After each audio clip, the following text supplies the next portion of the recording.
Welcome to another exciting edition to Grove City Hockey Presents Hockey in our neck of the woods, and you, sir, were a very talked about person towards the end. I'm a fifth-year senior, kind of. Well, it's my sixth year of college. Incredible. Hey guys, we want to say thank you to our sponsor, Cut Shield, for bringing you this episode. Make sure you check them out on the link below and use the promo code for 25% off your order. Used by all 32 NHL teams and players, Cut Shield is the premier protective player clothing designed by players for players.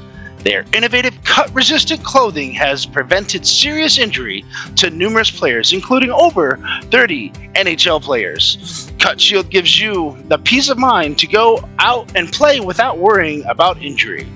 Use our promo code Grove City Hockey, all lowercase and no space, for an additional 25% off your order today.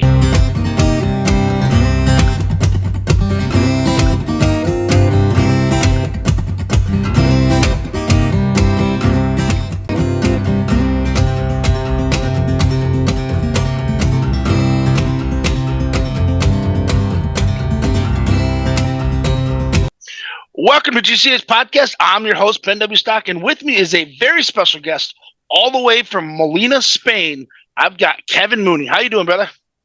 I'm doing great. Thanks for having me on. Thanks for taking the time. I know you got a lot of stuff going on right now. So tell us a little bit about what you're doing out in Spain, because you're playing for Molina, which is one of the top clubs in Spain, in the Canary Islands, if I'm not mistaken, right? Yeah, that's correct. We're in the Canary Islands. Our island is called Gran Canaria. And then, playing in the Spanish Elite League. So it's going well, man. Yeah, you're right up there at the top of the charts with your assists and goals. You know, I think Charles Baldwin has you by a couple of goals, but you're just smoking him in the assist department there. Yeah, we've been playing together for most of the year, and last year as well. So we get along well out there. I like to set him up when I can, and he likes to score goals. So it works out perfect. But no, we have a lot of fun. We have a good team, not just us, and it's been really fun, man. We've had very successful last year so far. This year's been going very well as well, and then we have European Cup coming up again in about 2 or 3 weeks. We're going out to this little city right on the border of Czech and Slovakia. Okay. So that's the big one. You know, there's 4 cups in total throughout the season. You know, you have one at the start of the season. It's called the Super Copa. You have one in the middle of the season. That's the Copa del Rey, or the King's Cup. And then towards the end of the season, you have the European Cup and you have the league final. So three of the 4 cups are just the Spanish league. And then the European Cup is when you get all the teams from Spain, France, Italy, Germany, Czech maybe. I don't know. Basically, all the countries come together to battle for one big cup. So to me, that's the most exciting one. And that's what I feel like that would be the most exciting, especially, you know, you coming from the States, going to, you know, playing in a foreign country and then playing other foreign countries for, you know, one European title. I feel like that's got to be pretty exciting. Yeah, it's awesome. And, you know, there's always this talk about which league is the best. So it's always, France is better than Spain, or Italy's getting better, whatever it is. So when you have the European Cup, it kind of settles all those debates and, you know, let the teams battle and see who's the best. Yeah. Now, how did you guys do at the start of the year with the first cup? You said there was a battle for one of the first cups, and then you had the Copa del Rey not too long ago, right? Yeah. We actually won both of them, which is really cool. Nice. We won the Super Copa, which is literally right before the regular season starts. So that's a really interesting one. You know, it's kind of like it feels weird because the season hasn't started yet, and then you're just playing for a cup right away. Sometimes they do the top 6 teams, but I think this year is the top 4 teams from last year's standings. Okay. We won that one out in Barcelona. And then just recently, or in January, we had the Copa del Rey, and we ended up winning that one as well. We won both of them against this other team in the city called Valladolid. Mm-hmm.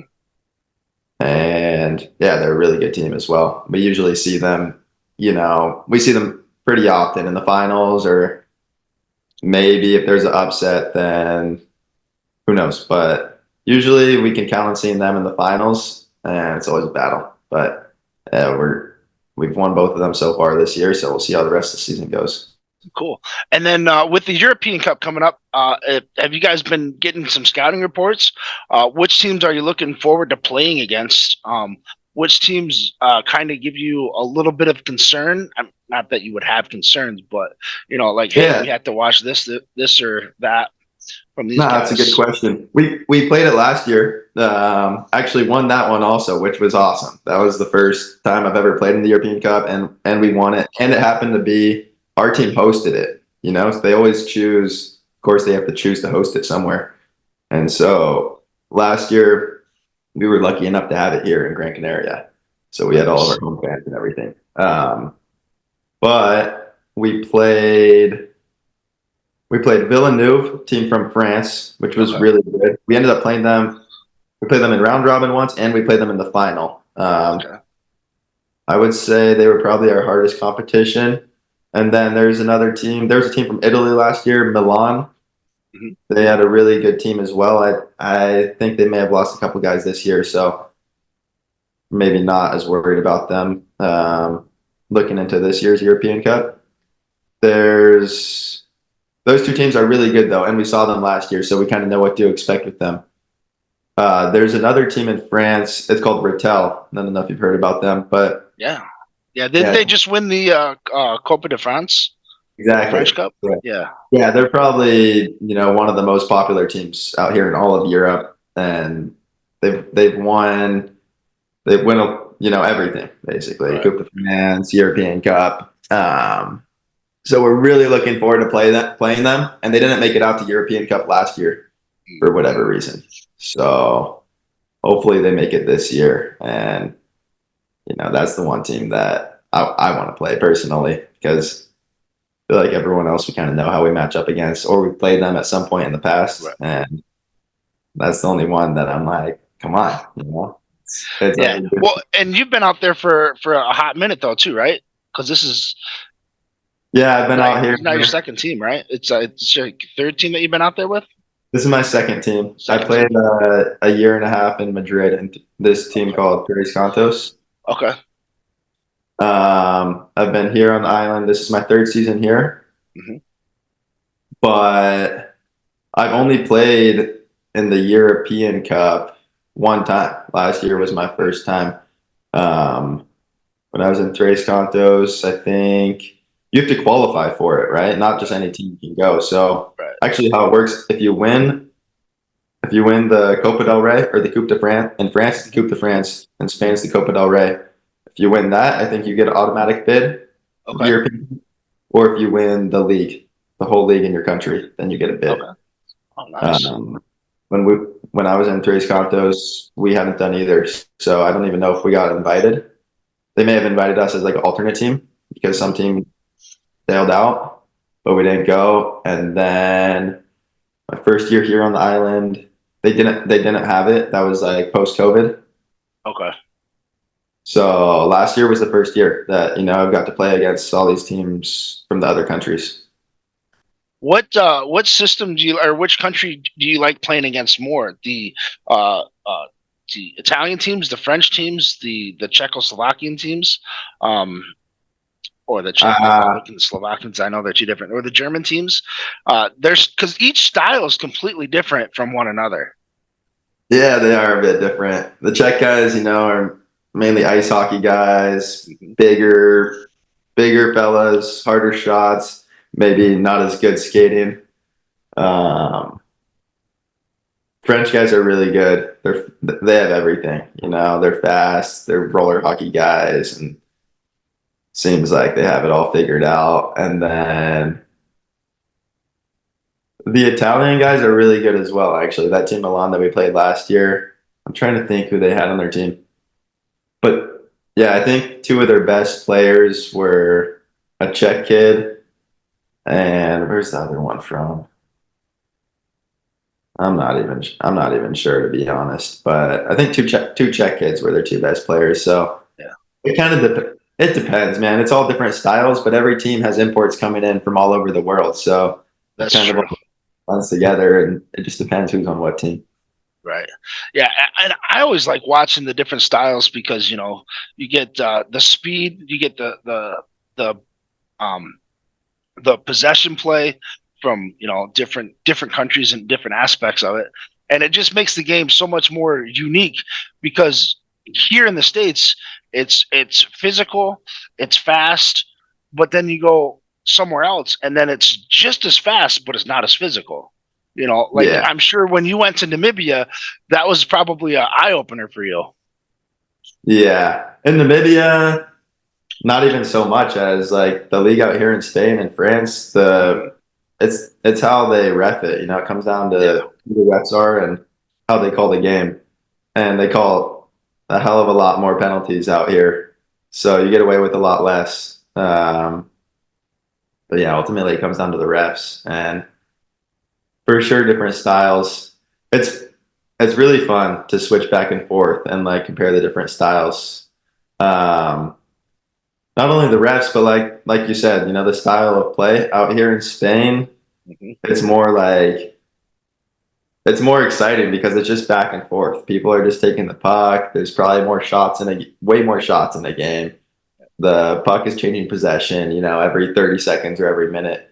Back home, some of these big tournaments on bigger rinks too, you have a team that'll hold the puck for 5 minutes. And yeah, it's part of the game. I appreciate both aspects, but from a fan's perspective, if you're trying to get new people involved, I actually think that the style of play out here is way better for that because it's more exciting. Well, yeah, and it's almost kind of like a pickup game where you don't really have a face-off, even though you do. But how fast everything is moving, because you're just like, oh, they just scored. Now all of a sudden you got to hustle back and get ready because the next onslaught's coming. Yeah. It's similar to that, not but Yeah, that's definitely. And the smaller rinks help with that too. yes, There's no space to just get away and hold the puck. So out here, I mean, all the rinks change, but typically smaller rinks than you see back home. And yeah, people are just more willing to go, go, go. just It's kind of like, yeah. you don't see like puck possession in the ice hockey game. So it's just different styles of play. Yeah. Now, Team USA just dropped their roster. Have you had a chance to take a look at that? Yeah, I did. Yeah, Yeah. it's good. Huh? Give us your thoughts on that because there was you had a teammate of yours that in the 2019 didn't make it. Sent him a text message and I was like, bro, I hope you go to Winter Wars East and light up their pro division again because he was the leading scorer at Winter Wars West, but was left off the Team USA roster. Who was So I was it? it was Ryan Marker. Okay. Yeah, man. I was trying to get on that team as well. But it is what it is, It's Team USA. It's not easy to get on. There's No, so many good players out there, and looking at the roster, it's like, yeah, I mean, you could say what you want, you could think what you want, but at the end of the day, I think they put together a pretty solid team. So you can't complain too much. And like you said, you got to go out there and just prove yourself. Take it. right. Take it Well, hard. and that's where I was getting to is like there's the depth in the US program right now is so deep you could probably put together two, maybe three teams and probably, medal on each team. 100%. 100%. Yeah. That's really crazy. And I mean, I think some of the guys don't even aren't even trying to get on the team because a lot of the good players during the summertime or whenever it is, a lot of the good roller hockey players are busy with other stuff whenever that tournament, it's taking place in September this August, September, August, yeah, something like that. year, Yeah. mid or towards the end of September. So maybe some of those good ice guys didn't even apply this year. And with them, it makes the selection be even more difficult. So Right. Yeah. that's crazy. But so yeah, with the national development program, what's your thoughts with that? Because I know the junior men's, both the men's and the women's, they haven't been looking too good on the international level these last couple of world skate games or world tournaments that you've seen. I think it's going to be great for the sport because you're getting a chance to start to see a new wave of kids coming up that could be representing the on the senior level. Give us your thoughts on the national development program. I don't know, but well, they're trying to do something new with that program, right? Yeah, yeah. I heard some talks about it, but I actually don't know too much about it. Yeah, so I get essentially, so they're going to do at each state war after state wars their birth year, all the way from I think 6U all the way to 16U. They're having a showcase after their birth year event the following day, and then they're going to be broken up into West, Central, and East. So you got the kids from like the East Coast, you got the kids from the Midwest will be in the Central, and then you got the West Coast guys will be in the West. Put them in like an all-star type situation, and then play a couple of rounds of round robin type games and see what happens. That's a great idea. You said they're doing it at State Wars? Yeah. Oh, nice. Yeah, like I said, I'm not. Yeah, State Wars or Narch, one of the two. Very cool, man. No, it's a great idea. I mean, that's the problem also with,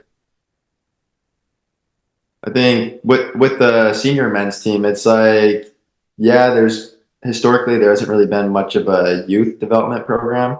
And even with the senior men's team, I mean, you don't have a youth program, so where are you gonna pull the people from? And then it's also difficult because everyone plays hockey in different parts of the world. So even with the senior men's team, you don't have like a tryout or anything. It's Right. it's yeah, you can go play the tournaments during the summertime or year round, I guess, if you're back home. But that's all you have. I don't know, if you're injured or you have a bad tournament or who knows what happens, then no one. I mean, right now the head coach is Tim McManus, right? And he runs State Wars. So who knows if he's even, I don't know if he's watching Narch games or paying attention to other events outside of State Wars. Of course, he's around State Wars the whole tournament, Right. and he's watching the pro division there. But yeah, I don't know if everyone can even make it to State Wars. If they can't make it, then do they still have the same chance of getting on the team? I don't know. These are questions that I don't know the answer to, and that's tricky. Yeah, I just think it's going to be good because you're starting to see other countries, starting to step up and take over and actually start to dominate especially at the junior level, because you have look at Chinese Taipei last year. They just smoked everybody, Yeah. and then and then the women's on the women's side, you had Namibia, again, another country that probably nobody really saw coming. I know I saw it when I was there, almost 12 years ago. And I'm like, dang, they got a lot of girls that want to play, and they play hard. And, seeing them start to light up the scoreboard was really cool. Yeah, it's cool. Namibia's got a lot of good players out there. Spain actually has been on the come up from what I've seen. I think their women's team was maybe one world champ. They won worlds last year, a couple of years ago. Yeah. The Spanish men's team. So out here in Europe, they do a European championship. This is different than the European Cup, that my club is participating in. European championship is like world championships, but just for Europe. So this past summer, Spain actually won that one, which was really cool for them. They've never won that. It's usually Czech, I think, is the powerhouse out here. Maybe France is right behind them.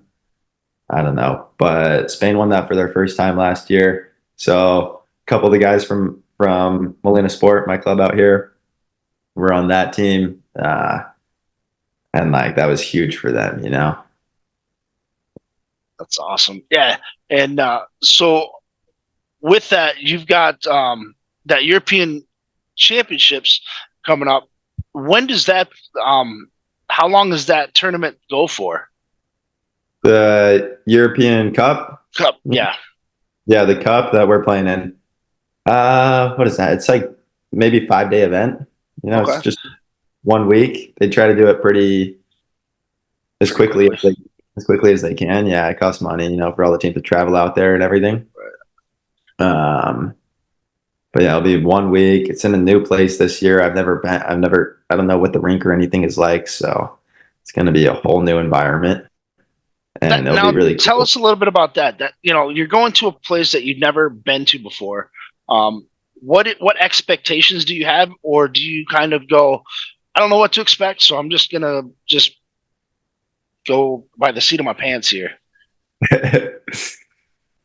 Yeah, I don't know, man. With this European Cup, you never know. The federation that runs it is, I don't know. They're not very good at, in my opinion, they're not very good at all at promoting it, or that like their social media. You don't see too much or hear too much. So my expectations, yeah, I kind of just go in with no expectations, and we'll see what happens. Last year is here, in our rink on the island, so I knew what to expect. But I've never been to another European Cup outside. Outside. We'll see how it is. It should be a cool event. I mean, it's a giant event, and hopefully they do a good job. But I know they have all the basics. They got camera crews. They'll have food at the rink and everything. It's an ice hockey rink, I believe, that they're converting to inline, Okay. which usually is a good sign.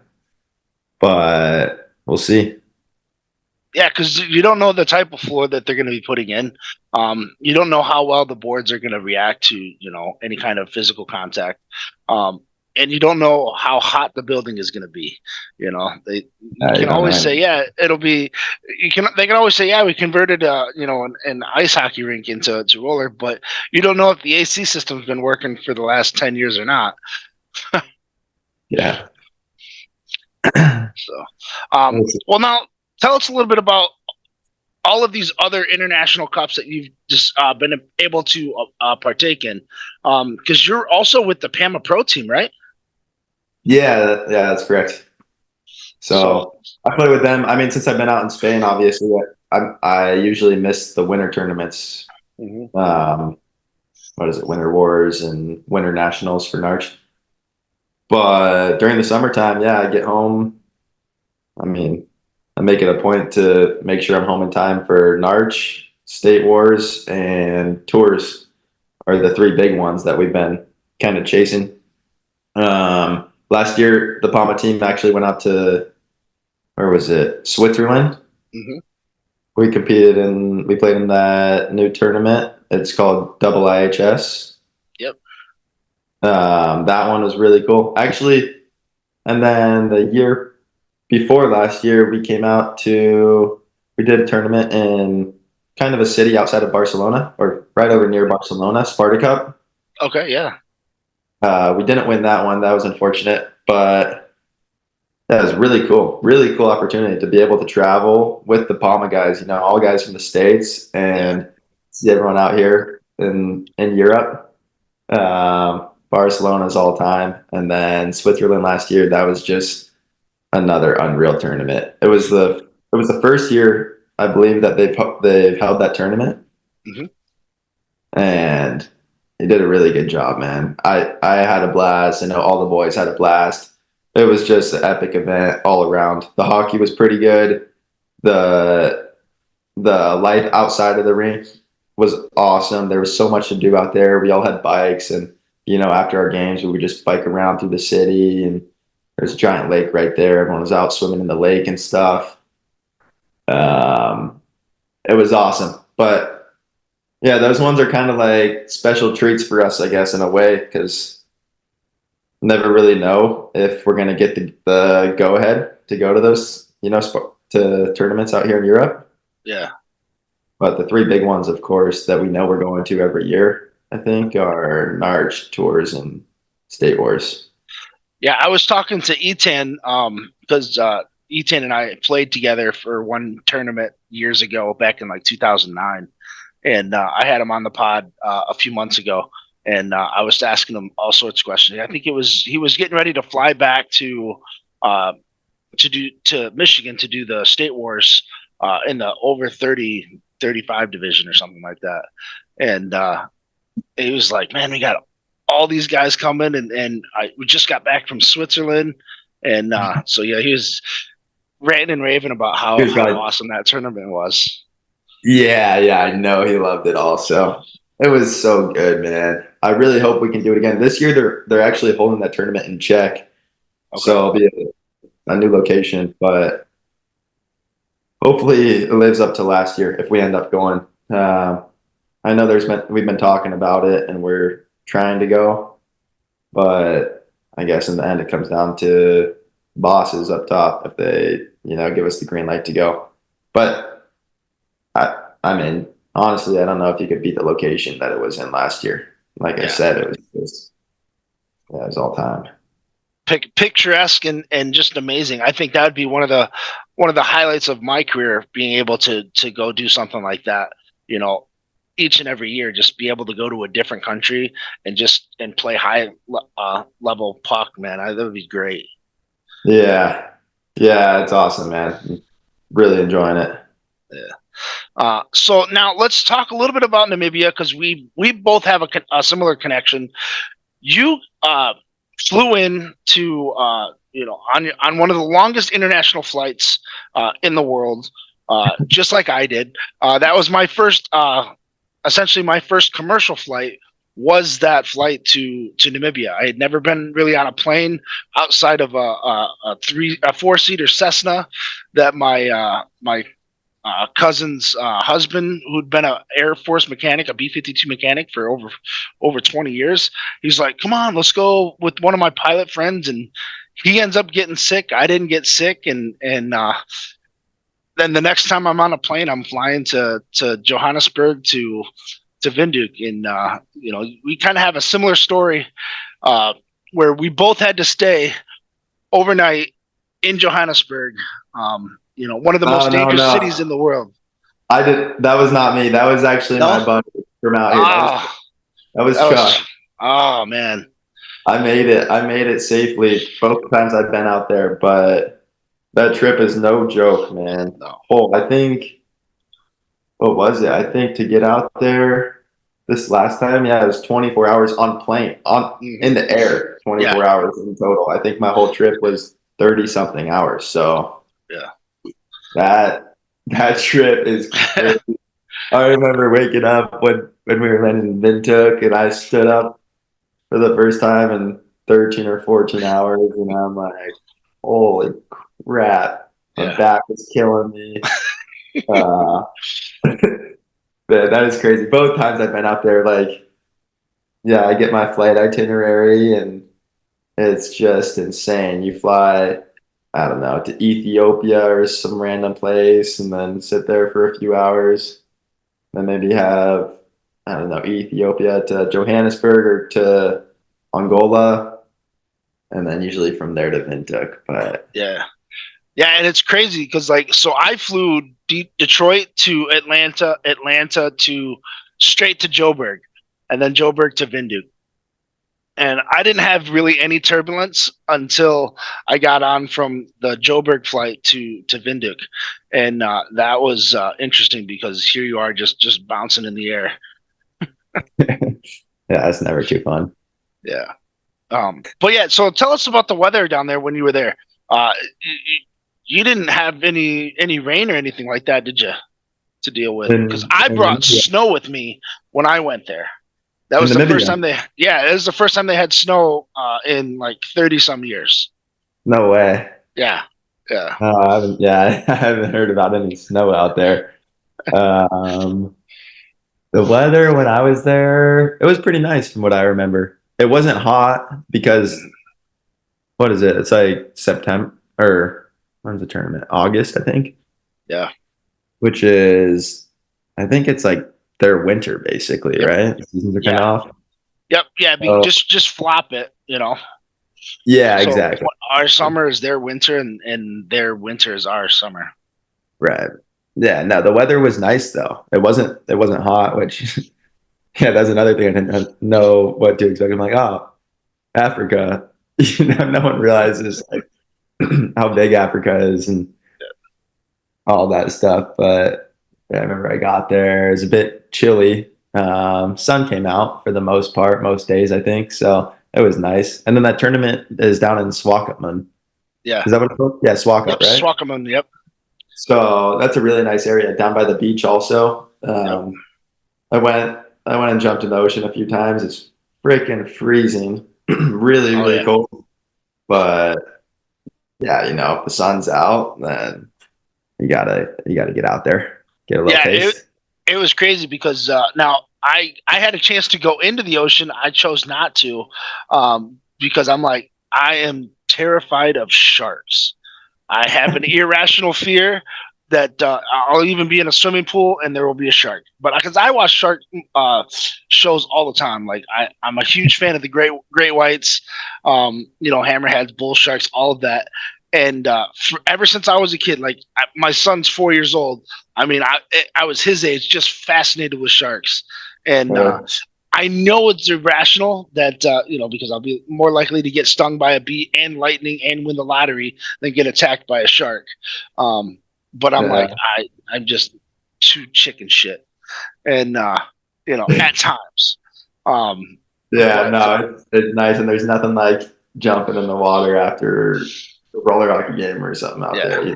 You're all hot. It's a little cold bath. That'll wake you up. But did you travel around much when you were out there?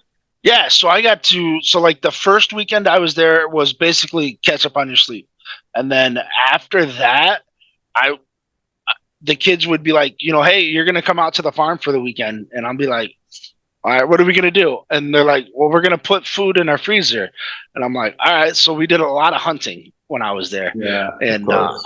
yeah, and I used to, I mean, I was hunting up here in Michigan, but man, it really hit the hunting bug because it's like you just hunt year round down there. Like, oh, I need some meat in the freezer. Let's go out and take one out. So I got to hit up like all of and it's crazy because they don't have zoos like we do here in the States. So everything is literally wild. Um, Yeah. like Yeah. They do have like I did go to one, what do they even call it? Like their a game like a preserves. reserve. Yeah. Yeah. Which, yeah, I guess it's their idea of a zoo, but it's all still wild. It's Like it's just all, but there's no cage. It's just they're just a perimeter fence, and that's it. yeah, They're just exactly. like, yeah, oh, okay, you're gonna run into some lions, some hippos, and all of the crocs and stuff. I'll never forget camping across the Angola border, or so like we're on the Zambezi River, in the Caprivi region.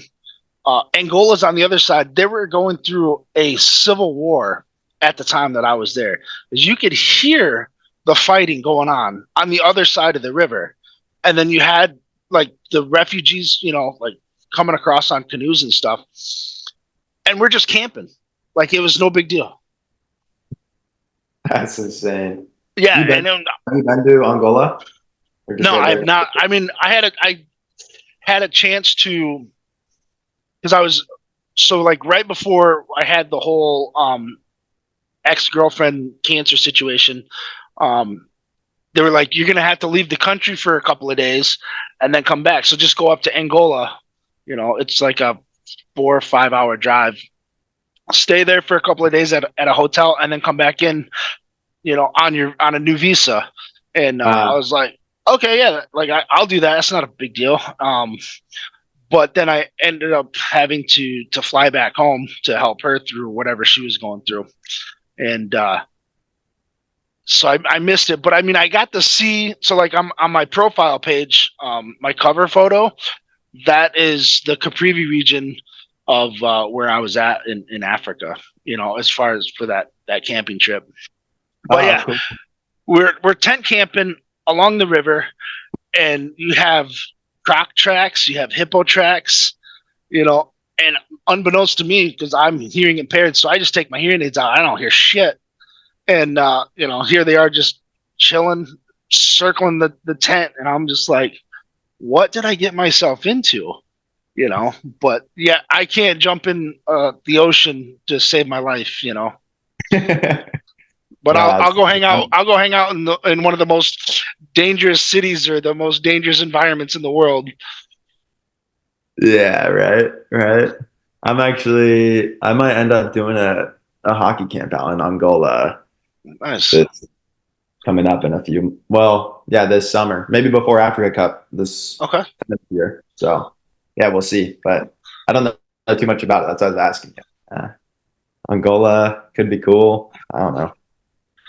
Yeah, I mean, it was just Namibia at the time when I was there was the most stable country in that southwest region. So and things have changed drastically since then. I know that Namibia is still very structurally sound as far as the safety and everything. South Africa's gotten a little worse.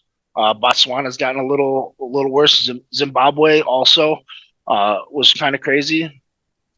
Because I had got a puppy when I was there as well, so I brought him back, and I had to put him down last March because of cancer.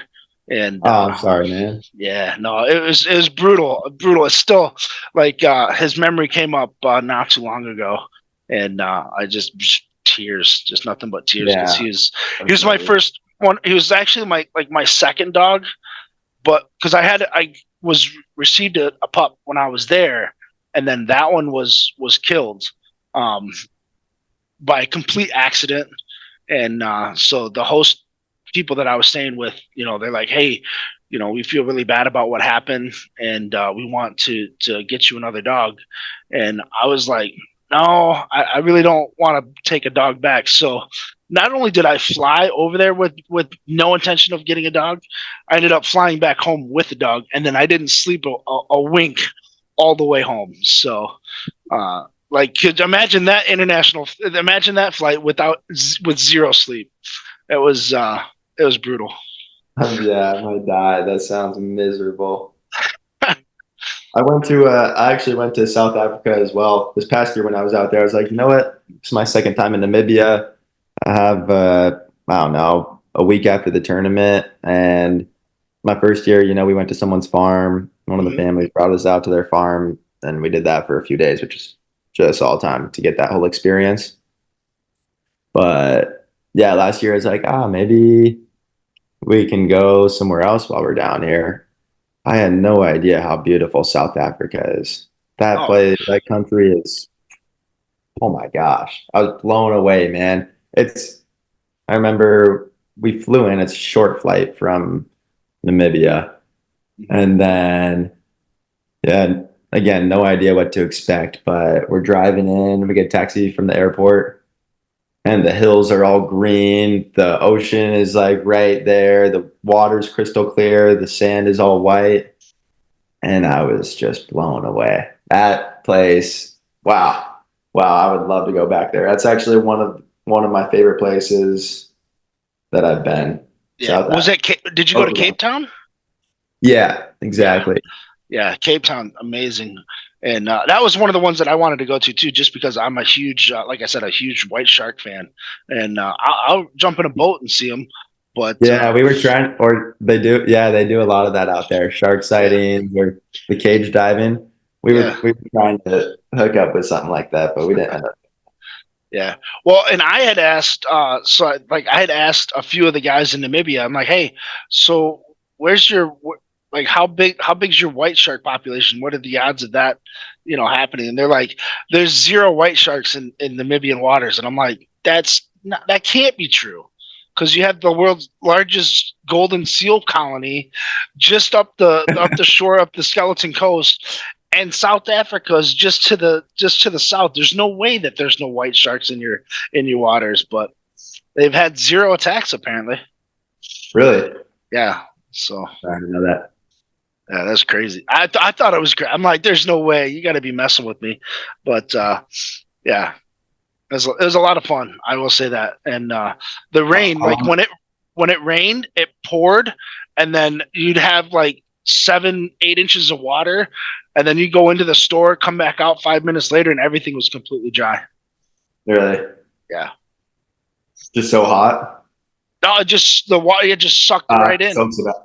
Yeah, it just soaked it right in. I was just like, "What is this?" And I mean, like because I was there for the rainy season as well, and I'm just like, I had never seen rain come down this hard, this fast, and then flood, and then and then have everything just dry up within minutes, and I'll never forget. So they gave me like this little what they call a baki, this little truck, almost kind of like an El Camino-esque type vehicle, and very small. And I'd just gone to what was the name of that reserve? Akanjima. So I was out with one of the board members at Akanjima, and it had just poured. And I'm like, all right, well, I'm going to take off and get back before the next wave comes through. And because it comes in waves, which is kind of crazy for at least when I was there. And it would rain for like 25-30 minutes, and then it would stop. And then the next set of would come in and dump, another set of rain for another 20 minutes or whatever. And so I remember driving across a dried creek bed, coming into the park. Well, leaving the park, it had rained so much that it was, the creek was now a freaking river. And they're like, I watched this truck, a full-sized, kind of like a Ford F-150 type, make it across, and I'm looking at the wheels going, okay, the water's not too deep. I can make it in this guy, or in this little hybrid truck that I'm driving. And I start to go, and the car on the other side stops. He gets out and he looks at me and he goes, "Are you seriously going to drive that car or that vehicle across this?" And I'm like, "Yeah, what's the worst that can happen?" He goes, you're not from around here. I'm like, "No, I got this." And I drove it straight across, no issues. He said it was the most impressive driving he's ever seen. And I'm like, yeah, what can I say? And of course, everything over there is stick shift. So it's all manual transmissions. And yeah, I'd driven manual trans ever since I was just a little guy too. So I was able to get past my driving test in the first couple of minutes. So yeah, that's funny. I started driving manual when I got out here to Spain originally, and when we went to someone's farm out in Namibia, they have like their farm vehicles, like old school Land Rovers, those really old cars that just last forever. Mm-hmm. And yeah, of course, when you're driving on the farm, it's just land. There's no roads, so it's all just rocks and hills, and you know how it is, bushes everywhere. Yep. And they just drive over that shit like it's nothing, They're Nothing. Like, dude, they're just plowing through trees and stuff. I'm like, oh my gosh, this car's about to break. But we drove up to one spot. We watched the sunset, hung out for a little bit, and then had a couple drinks too. And then we get in the car, and the dad is like, "All right, Kevin, you're driving us home." And I'm like, "Me? I don't know about this." And the car, so it was old stick shift, which like at that point in time, I wasn't very comfortable with manual. Right. And what was it, man? The steering wheel, I think it was on the opposite side. Yeah, it was on the. All the cars are like that. So you have to drive with your steering wheel on the right side, your stick handling with your left hand. Yeah.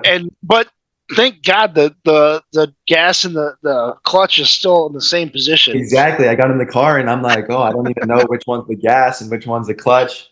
And then I'm trying to drive stick shift with my opposite hand over down the craziest hills, and I'm like, I told him, like, I don't think I can do this. He's like, no, you got it. You got it. They don't care. Like, you No. got it. And there's like people sitting in, it's a Land Rover, but there's a little cab, kind of like a pickup truck. Yeah. And then you got like, there's like 6 people sitting in the back of the cab, no seats or anything.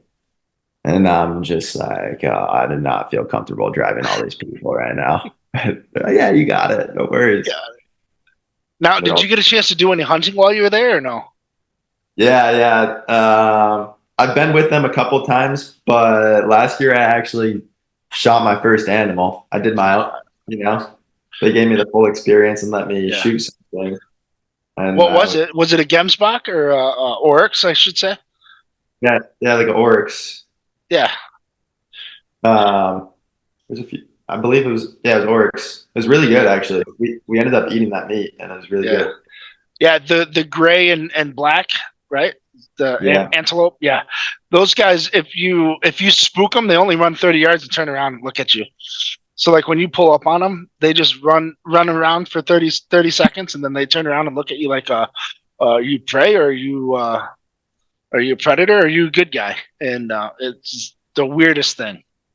Are those the ones? Maybe I can't remember for sure if it was an Oryx that I shot, but it was some type of antelope. Or did you? Because so over there you have the kudu, you had the eland, which is the largest antelope in the world, which is very similar to the size of a moose.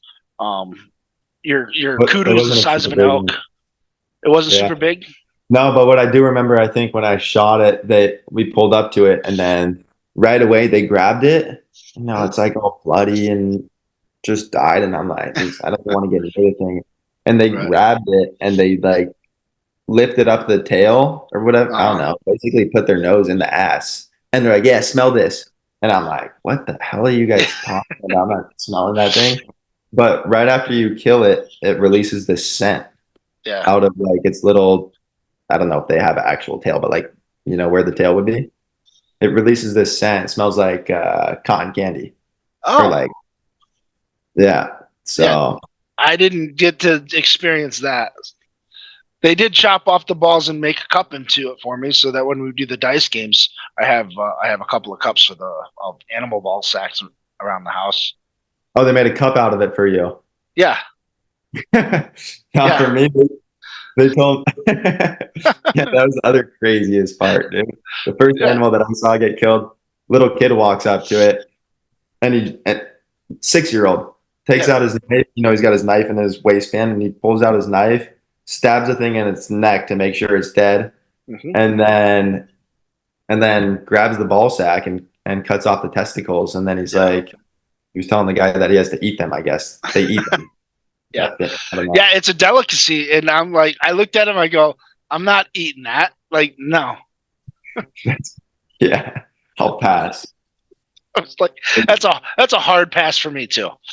But so the I had gotten one from because I had shot quite a few animals while I was there, and the one there was a blackback jackal on a wild farm, the cattle farm, and I remember sitting in the blind, and there was a serval, which is something that you rarely see in the Namibian area at that time. And Ziggy was like, "Oh, we're not going to shoot that guy, but I have an idea." We get down, we go for a drive, and there was a jackal, a blackback jackal, happened to run across the way, and he's like, "Oh, get your gun out! We got to take that guy out because it'll does something."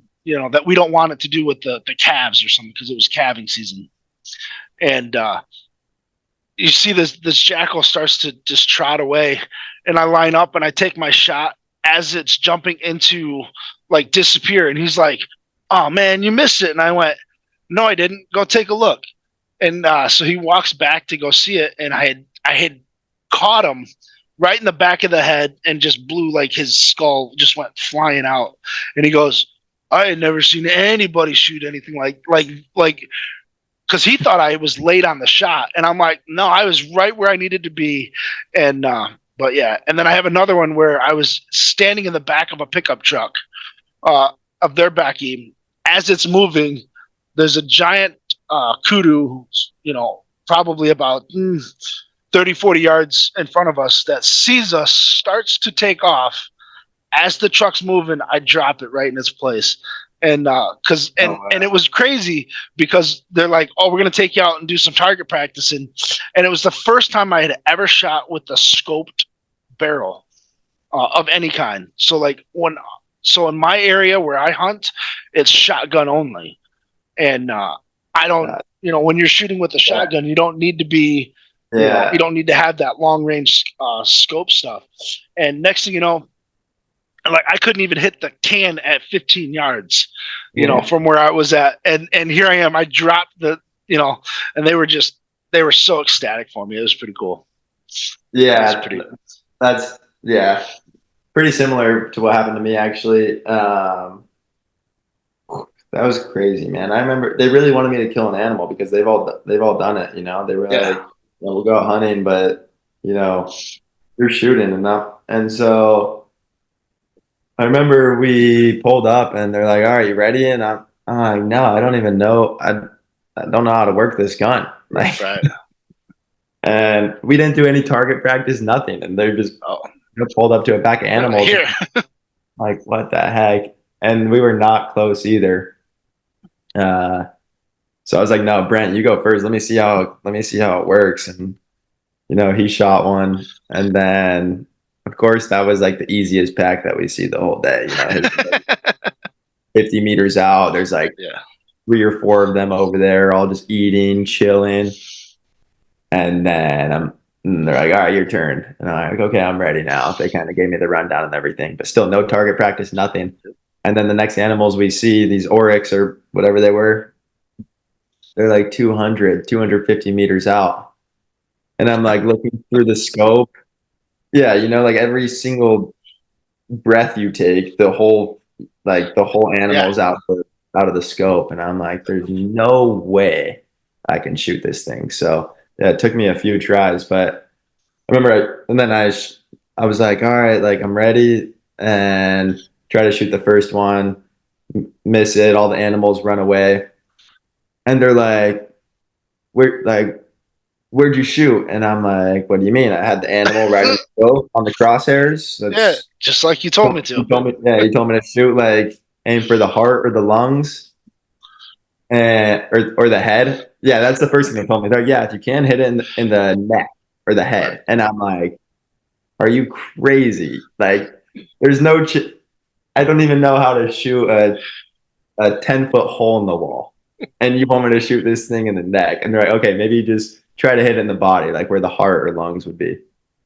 And then, so then I shot the first one and he's like, "Well, where were you aiming?" And I'm like, "In the heart, where you told me." And he's like, "Yeah, but did you have, we're 250 meters out," or what is it? Yards, meters, same thing.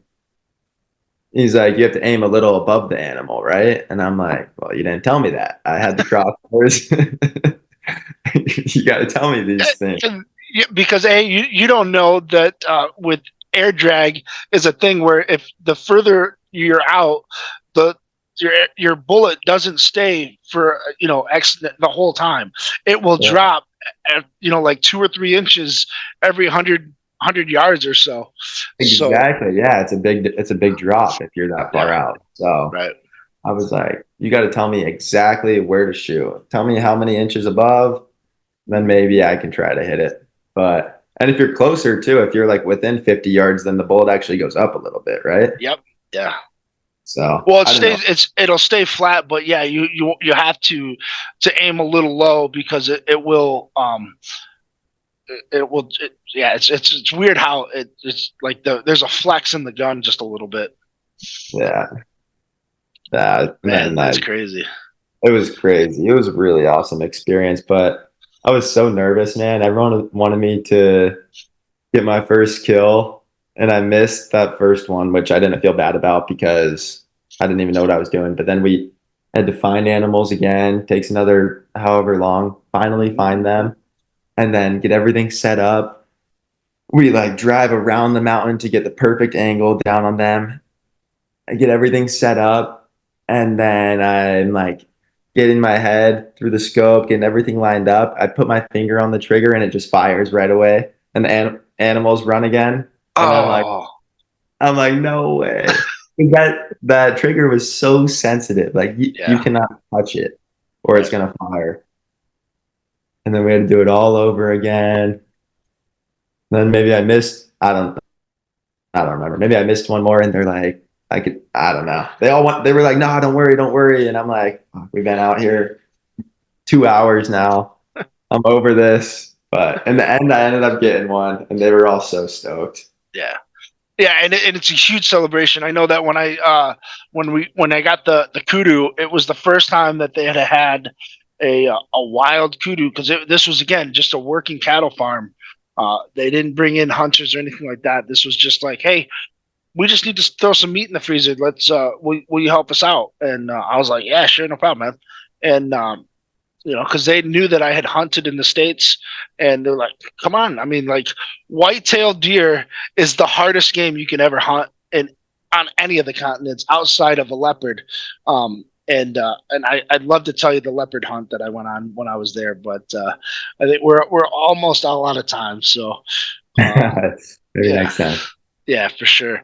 Um, but yeah, I mean, it's just one of those things where, you know, playing inline hockey. Who would have thought that playing inline hockey would have taken you to all of the different countries that you've been to, and you're still going to be able to go to not only this year, but next year and the year after, and hopefully for many, many, many more years too. Yeah, no, seriously. I never thought that it could take me to places that I've been. So, really grateful and just enjoying the ride, man. Enjoy it while I can. Absolutely. Yeah, I know. I know. So for me, I had to retire in 2015 after major back surgery. I had to have my S1, L5, L4, L3 all jacked up from playing in Major League Roller Hockey in that same season that I played with Etan. So I finally had surgery in 2015. Had to call it quits, and then I didn't step foot into a hockey rink. I didn't watch any hockey. I didn't do anything with hockey until just a couple years ago when I started doing the podcast show, and then I was broadcasting with GCH. So it's one of those things where it's like, yeah, Getting back into it. Yeah, you miss it. Outside. Yeah, and then now I got a new Epic stick. I got some new Alkali wheels or some skates. You got to get those new Lebeda wheels. I know those whips look sick, man. Yeah, they're nice. I've been skipping on those since last summer. I like them. Yeah. How is the spacers? Do they rub up on your chassis at all, or no? No, not at all. I guess it's supposed to take less. The normal spacer has more pressure on it being inside of the wheel and the the center of the wheel. But no, I haven't had any problems with them. At first, maybe the first couple sets I broke a couple wheels, but they said, they updated them and gave me some new versions, and I haven't had any problems at all. So I think they got it all dialed in, and yeah, now they got the, obviously the logos and everything on it with the production going on. So they look really nice, and I love them. And everyone's been talking about them. Yeah, and they're pink, and which is great because then it always brings awareness to cancer and stuff like that too. So yeah, that's right. So all right, man. Well, Kevin, I can't thank you enough for taking the time to shoot the breeze with me. I know we got a little bit off topic with talking about Africa, but Africa is one of those countries that just holds near and dear in my heart. So I can't thank you enough for taking the time to shoot the breeze with me today. No, thanks for having me, man. It was really good. I enjoyed talking about it as well. So it's my pleasure, and maybe we can do it again soon. Oh, for sure. And, good luck with the European Cup coming up. And I can't wait to, hear how you guys do. Hopefully that there's a link that we can get a chance to catch some of that action. I enjoy watching it just as much as the next people. So yeah, definitely. I'll try to do my part on, getting the links and I guess promoting it the best I can. So At least yeah, from your end, yeah, that'd be great. yeah, you got it, man. So, all right, bud. Well, I'm Ben W. Stock. That's Kevin Mooney. Kevin, again, thank you so much, and we'll catch you guys on the flip side. All right, thank you. Take care. Cheers.